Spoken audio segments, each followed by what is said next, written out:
Sinulog ng mga tao sa Dubai ang Wawawi kung saan nakisaya ang mga kapamilya stars kasama si Charis Pempenko. Nagpapatrol ABS-CBN Middle East Bureau Chief Dindo Amparo.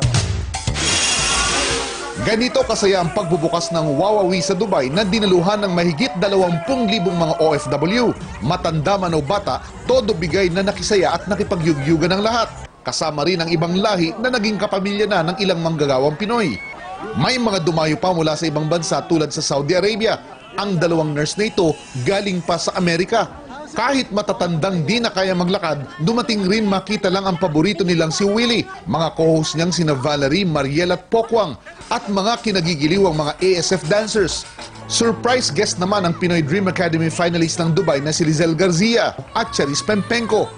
Ito ang unang bugso sa 2009 ng TFC World Tours ng Wawawi na ginanap kasabay ng ika-15 taong anibersaryo ng The Filipino Channel at ika-4 na taong anibersaryo ng Wawawi. Birthday celebration din ng komedyanteng noontime host. It's really a reunion. Alam mo, sa dami ng taong yan, kahit anong pagod mo pag nakita mo yan, nakangiti, nakakahiyang mapagod.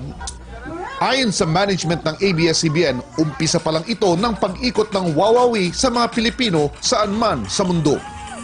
Nakakataba ng puso, nakakatuwa na sa pamamagitan ng The Filipino Channel, nakakapagdala kami ng kahit na sandaling katuwaan at saya sa kanilang mga puso. We have many events planned throughout the year. Willie has events planned for Italy, Florida, Las Vegas, so it's gonna go on.